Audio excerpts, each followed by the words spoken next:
말라기 2장 17절에서 3장 6절까지의 말씀입니다. 너희가 말로 여호와를 괴롭게 하고도 이르기를 우리가 어떻게 여호와를 괴롭혀 드렸나이까 하는도다. 이는 너희가 말하기를 모든 악을 행하는 자는 여호와의 눈에 좋게 보이며 그에게 기쁨이 된다 하며 또 말하기를 정의의 하나님이 어디 계시냐 함이니라. 만군의 여호와가 이르노라. 보라, 내가 내 사자를 보내리니 그가 내 앞에서 길을 준비할 것이요 또 너희가 구하는 바 주가 갑자기 그의 성전에 임하시리니 곧 너희가 사모하는 바 언약의 사자가 임하실 것이라. 그가 임하시는 날을 누가 능히 당하며 그가 나타나는 때에 누가 능히 서리오. 그는 금을 연단하는 자의 불과 표백하는 자의 재물과 같을 것이라. 그가 은을 연단하여 깨끗하게 하는 자 같이 앉아서 레위 자손을 깨끗하게 하되 금, 은 같이 그들을 연단하리니 그들이 공의로운 재물을 나 여호와께 바칠 것이라.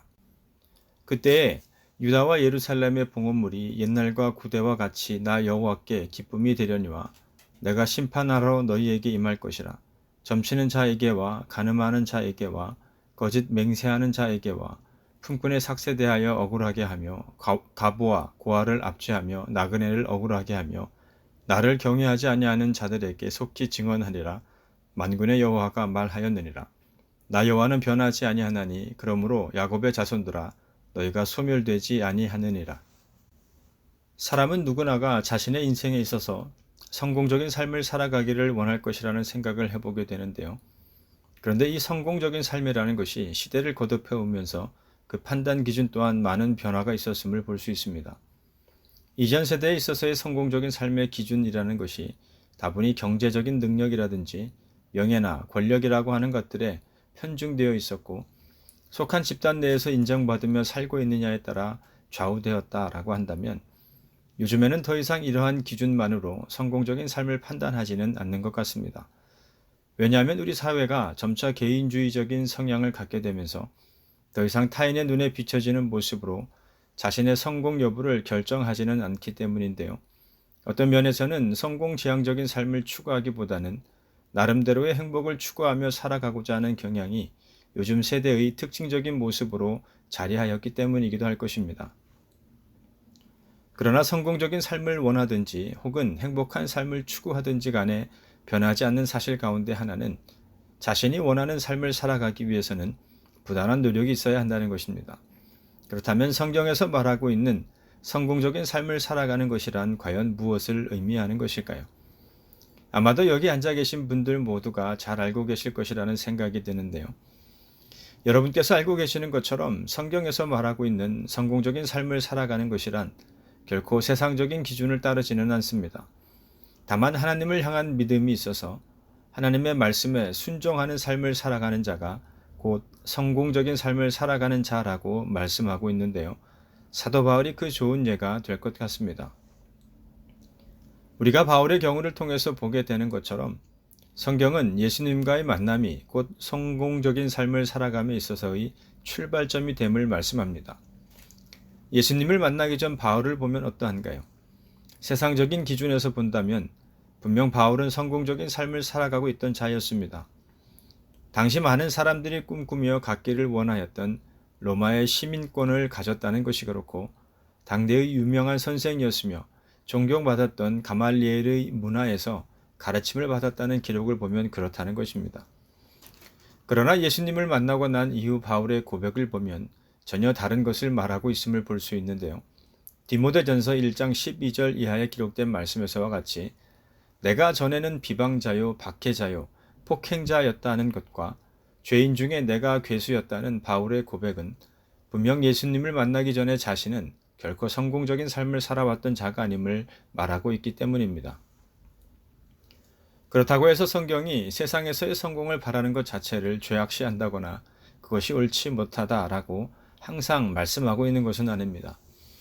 출애굽하여서 가나안 땅에 들어가게 될 이스라엘 백성들에게 그 땅에서 하나님의 말씀을 따라 살아갈 때 물질적인 축복을 약속해 주시는 장면이나 자신은 백향목 궁에 살지만 하나님의 궤는 휘장 가운데 있음을 송구히 여겨서 하나님의 전을 건축하고자 했던 다윗을 향하여 이스라엘의 주권자로 삼아 주시겠다는 것과 그의 이름을 위대하게 만들어 주시겠다는 말씀을 해주시는 장면을 보면 그렇다는 것인데요.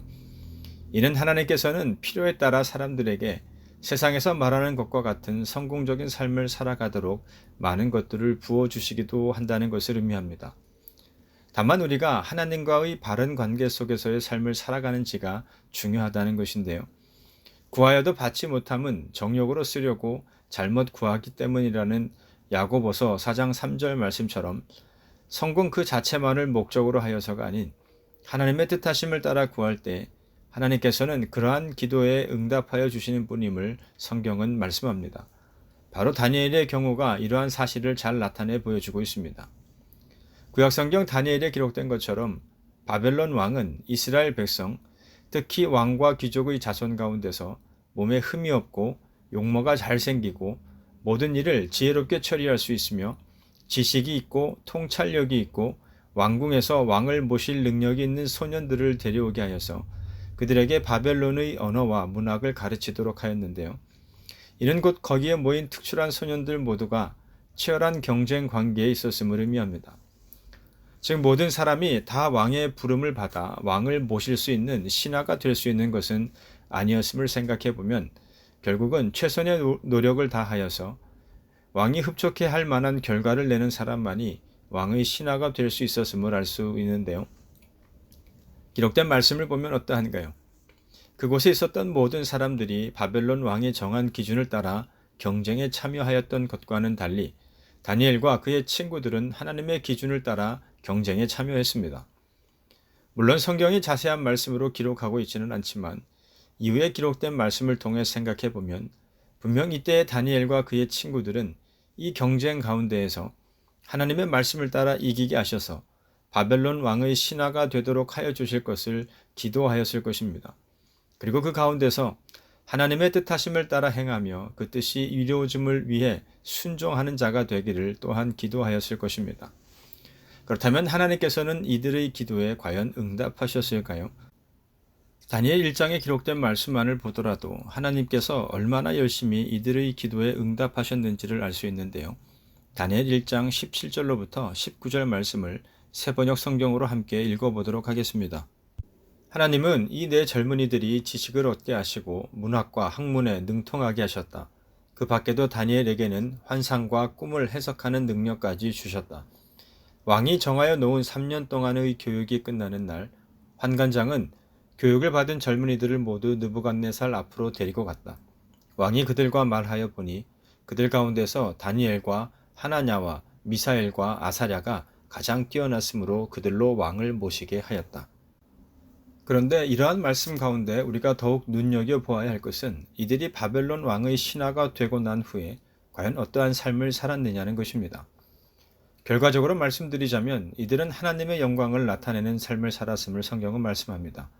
또한 그들이 하나님께 구하였던 그 성공의 자리에 미련을 갖거나 연연해하는 삶이 아닌 하나님을 향한 믿음으로 말미암아 삶과 죽음의 갈림길에 선 순간에서도 다만 하나님의 뜻을 구하였고 그 뜻하심을 따라 살아가고자 하였음을 보게 됩니다. 말씀이 좀 길어지기는 했지만 이런 이야기들을 통해 여러분들께 말씀드리고자 하는 것은 하나님께서 인정하시는 삶이 곧 성공적인 삶이며 또한 주어진 삶 가운데 하나님의 은혜를 깨닫고 살아가는 삶이 곧 이 세상에서의 성공적인 삶을 살아가는 가장 좋은 방법이 된다는 사실인데요. 지금까지 살펴본 말라기의 말씀을 통해서 계속해서 말씀드리고 있는 것처럼 이스라엘 백성들은 이와 같은 성공적인 삶을 살아가는 데 있어서 자꾸만 실패하고 있다는 것입니다. 바벨론 포로 생활에서 돌아온 이스라엘 백성들은 기쁨과 감격 속에서 하나님을 향한 그들의 신앙을 회복하는 것처럼 보였습니다. 그러나 점차 그들의 삶이 안정되고 나름대로의 평안을 누리게 되었을 때 고향 땅에 돌아왔다는 기쁨과 감격은 사그라졌고 더불어 이들의 신앙 또한 마치 하나님께서 주신 만나에 만족하지 못한 채 애굽에서 자신들이 먹던 것을 원하나 먹지 못한다는 이유로 또한 고기를 먹을 수 없음으로 인해 하나님을 원망하고 있는 출애굽 때의 이스라엘 백성의 모습과 크게 다르지 않았음을 보게 되는데요. 이러한 가운데 이 타락한 백성이 우리가 지난주에 함께 살펴보았던 이방 여인과의 결혼 문제와 그것을 위해 현재의 아내와 이혼하는 것에 대한 하나님의 심판의 말씀에 대하여 반문하고 있는 것이 바로 말라기 2장 17절 이하에 기록된 말씀인데요. 먼저 17절 말씀을 새 번역 성경으로 읽어보도록 하겠습니다. 너희는 말로 나 주를 괴롭혔다. 그런데도 너희는 우리가 어떻게 주님을 괴롭게 해드렸습니까? 하고 묻는다. 너희는 주님께서는 악한 일을 하는 사람도 모두 좋게 보신다. 주님께서 오히려 그런 사람들을 더 사랑하신다 하고 말하고 또 공의롭게 재판하시는 하나님이 어디에 계시는가 하고 말한다. 함께 읽은 말씀을 통해 이스라엘 백성이 하나님께 반문하고 있는 것은 이방 여인과 결혼한 것이 그렇게 하나님을 괴롭힌 것인지를 묻고 있는 것입니다. 자신들이 바라보기에는 이 세상의 악한 것과 악을 행하는 사람이 너무 많은데 하나님께서는 어째서 그러한 악을 심판하지는 않으시고 그대로 바라만 보고 계시면서 죄 없는 자신들을 향하여서만 심판을 말씀하시냐는 것입니다. 과연 자신들이 알고 있던 정의의 하나님은 도대체 어디에 계시는가를 따지고 있는 것인데요. 앞서도 말씀드렸던 것처럼 바벨론의 노예로 살다가 예루살렘으로 돌아온 이스라엘 백성들은 예전 예루살렘의 영광을 재건하고자 부단히 노력하였지만 달라지는 것은 없었습니다. 여전히 페르시아의 노예였고 기근과 가난으로 고통을 받았습니다.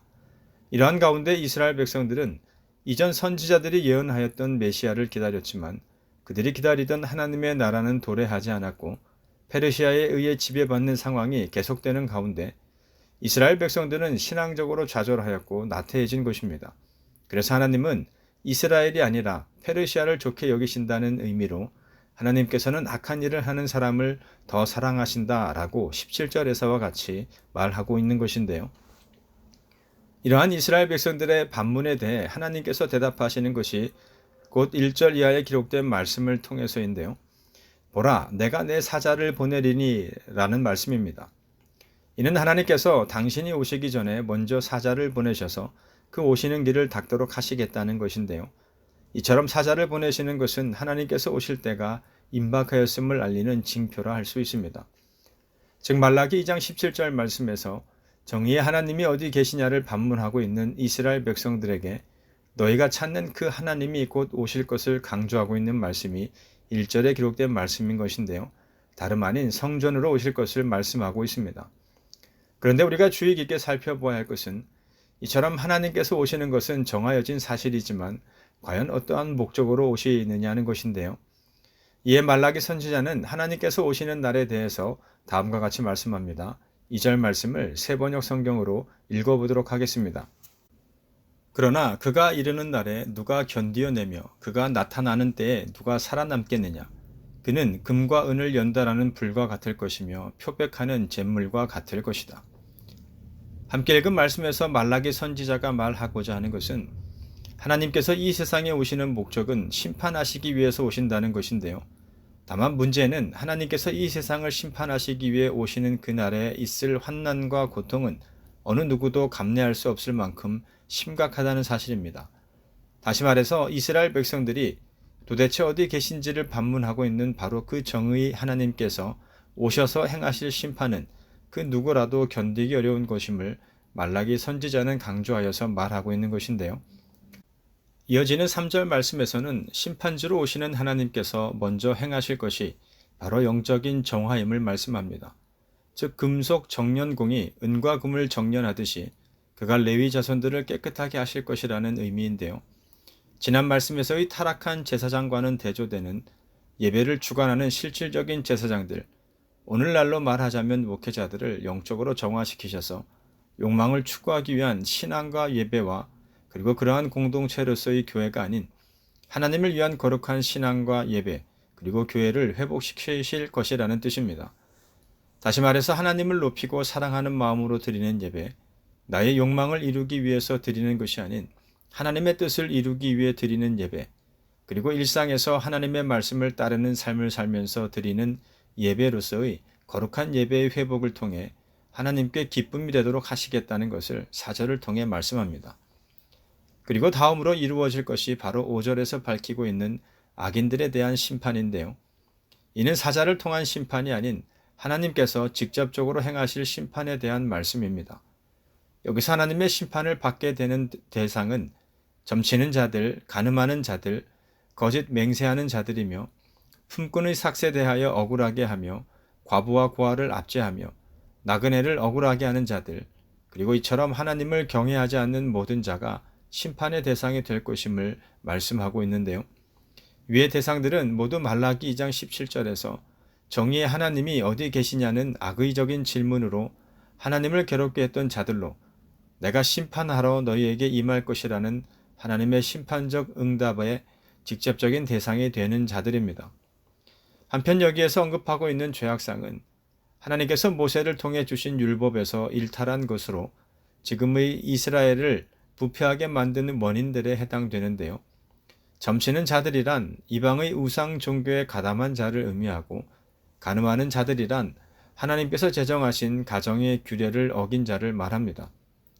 또한 거짓 맹세하는 자들이란 일반적인 거짓말로부터 하나님께 대한 거짓 맹세까지를 포괄하는 모든 종류의 거짓을 말하는 자를 뜻하고 품꾼의 삭세에 대하여 억울하게 하며 과부와 고아를 압제하며 나그네를 억울하게 하는 자들이란 모든 종류의 사회 정의를 파괴하고 거스르는 자들을 각각 가리키고 있습니다.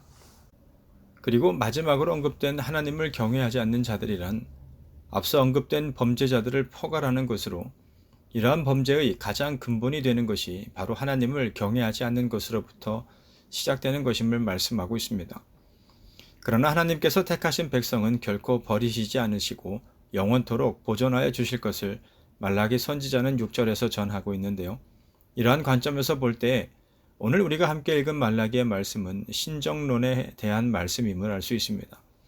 신정론이란 하나님이 모든 존재의 원인이 되시며 창조주라고 한다면 악은 어디서 온 것인가? 하나님은 왜 악을 방치하고 보고만 있는가와 같은 질문에 대답하는 학문이 바로 신정론입니다. 사실 이러한 문제는 오랫동안 신학과 철학의 주된 주제 중 하나였으며 지금까지도 지속되고 있는 논제이기도 한데요. 여기서 말하고 있는 악이란 살인이나 강도 및 강간과 같은 악한 행위와 함께 자연재해 및 질병이나 가족, 친지의 죽음 등 사람에게 닥쳐오는 불행마저도 포함하고 있는 포괄적인 개념입니다. 이는 악이라고 하는 문제가 종교에 국한된 문제만이 아닌 모든 사람과 관련된 문제임을 의미하는데요. 결국 사람들은 하나님이 계신다고 한다면 이러한 종류의 악이 발생해서는 안 되는 것 아닌가? 라는 질문을 하고 이에 대해 답하는 것이 신정론이라는 것인데요. 구약성경 욥기가 대표적인 신정론에 관한 책이라 할 수 있을 것입니다. 그런데 마태복음에서도 이러한 신정론의 문제를 다루면서 오늘 말라기의 말씀과 별반 다르지 않는 말씀을 전하고 있는데요. 마태복음 13장 24절에서 30절에 기록된 말씀을 보면 알곡과 가라지를 통한 예수님의 비유의 말씀이 기록되어 있는데 개략적인 내용을 정리해 보면 다음과 같습니다. 어떤 사람이 자신의 밭을 정성껏 갈고 좋은 씨를 뿌렸는데요. 그러나 사람들이 잠자는 동안에 원수가 와서 곡식 가운데 가라지를 덧뿌리는 일이 발생하고 말았습니다. 그러자 이러한 사실을 알지 못하였던 종들은 결실할 때가 되어서 밭에 가보니 가라지가 함께 자라나고 있는 것을 보고 깜짝 놀라 주인에게 가서 물었습니다. 분명 주인께서 좋은 씨만을 뿌리셨는데 이 가라지들이 어디에서 생겨나게 된 것인지를 물은 것인데요. 그때 주인이 종들에게 원수가 그렇게 하였구나 라고 말하자 이에 종들이 그럼 그것들을 당장에 뽑아버려야 하는지를 물었습니다. 그러자 가라지를 뽑다가 곡식같이 뽑히게 될 것을 염려한 주인은 추수 때까지 둘 다 함께 자라도록 내버려 둘 것을 종들에게 말했습니다. 추수 때가 되면 가라지는 먼저 거두어 단으로 묶어서 불사를 것이며 곡식은 모아서 곡간으로 거두어 들이도록 하겠다는 것이었습니다. 그리고 이어지는 36절 이하에 기록된 말씀을 보면 제자들이 예수님께 알곡과 가라지를 통한 비유의 말씀이 무엇을 의미하는지를 묻고 있는 모습을 볼 수 있는데요. 이때 예수님께서 설명하신 것은 다음과 같습니다. 즉 좋은 씨를 뿌리는 이는 인자요 밭은 세상이고 좋은 씨는 그 나라의 자녀들이며 가라지는 악한 자의 자녀들임을 설명해 주셨습니다. 그리고 가라지를 뿌린 원수는 악마이며 추수 때는 세상 끝날이고 추수꾼은 천사들임을 말씀해 주시면서 가라지를 모아다가 불에 태워 버리는 것과 같이 세상 끝날에도 그렇게 할 것임을 말씀해 주셨습니다. 즉 죄 짓게 하는 모든 일들과 불법을 행하는 모든 사람들을 그 나라에서 모조리 끌어 모아다가 불 아궁이에 쳐넣어서 그들로 거기서 울며 이를 갈게 할 것이고 그때 의인들은 아버지의 나라에서 해와 같이 빛나게 될 것이라는 사실을 말씀해 주신 것인데요. 사실 예수님께서 이러한 비유의 말씀을 하시게 된 것은 마치 밭에서 가라지를 뽑아내 버리듯이 세상의 모든 악한 것들을 한 번에 제거해 버리시면 그만일 텐데 그렇게 하시지 않는 예수님에 대한 의문을 사람들이 갖게 되었기 때문이었고, 그러한 의문에 대하여 예수님께서 답해 주신 것이 바로 알곡과 가라지 비유의 말씀을 통해서였던 것입니다. 그리고 이를 통해 예수님께서는 사람들에게 분명한 메시지를 전해 주셨습니다. 최후의 심판이 있기 전에 악을 제거하지는 않으시겠다는 것이죠. 악을 제거하는 가운데 하나님 나라 백성들이 피해를 받게 될 것을 염려하셨기 때문인데요. 이는 이 세상에 하나님 나라와 악한 나라가 마지막 때까지 공존하게 될 것임을 의미합니다. 그러나 이 세상의 마지막 날에는 악한 것들에 대한 최후의 심판을 반드시 행하실 것임을 말씀해 주신 것입니다.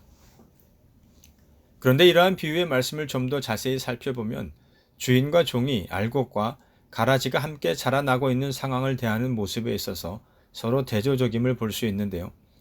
가라지가 나서 자라는 것을 본 종들의 반응은 자신들은 뿌리지도 않은 가라지가 도대체 어떻게 생겨났는지를 궁금해하였지만 주인은 그렇지 않았습니다. 다만 원수가 와서 그렇게 하였음을 말하였는데요.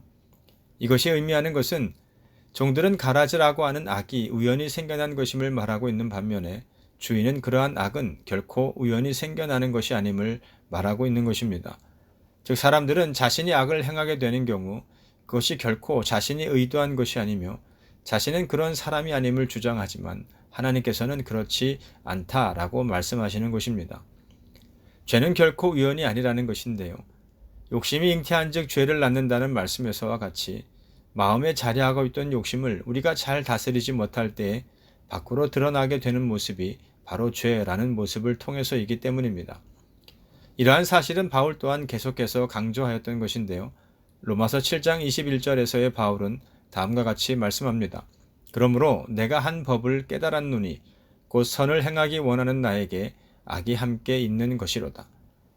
함께 읽은 말씀은 이율배반적인 자신의 현실을 깨달은 바울의 고백이라 할 수 있는데요. 이 말씀을 통해 우리가 생각해 보아야 할 것은 오늘 우리가 행하게 되는 악은 우연도 아니고 환경이나 조건 때문에 벌어진 것도 아니며 다만 우리 안에 내재되어 있던 악이 오늘 나타난 것일 뿐이라는 사실입니다. 또한 종들은 밭에 가라지가 자라게 된 상황을 지나치게 부정적으로 바라보며 그대로 두었다가는 모든 농사를 망치게 될 것을 염려하여서 가서 뽑아버릴 것을 말하고 있습니다. 그러나 주인은 추수 때까지 그대로 둘 것을 말하고 있는데요. 이는 이 세상을 향한 하나님의 인내하심이 그렇다는 것입니다. 다만 문제는 악을 대하는 사람들의 모습인데요. 다른 사람이 행하는 악에는 당장의 심판을 내려야 할 것으로 사람들은 말하지만 막상 자신이 그러한 지경에 처하게 되면 어떠한가요? 물론 철저한 사람도 있겠지만 대부분의 경우는 다른 사람에게 엄격한 만큼 자신을 향하여서도 엄격하게 대하지 못하는 것이 오늘 우리에게서 볼 수 있는 일반적인 모습이 아니겠습니까? 그런데 하나님께서 창조하신 이 세상을 보면 어떠한가요?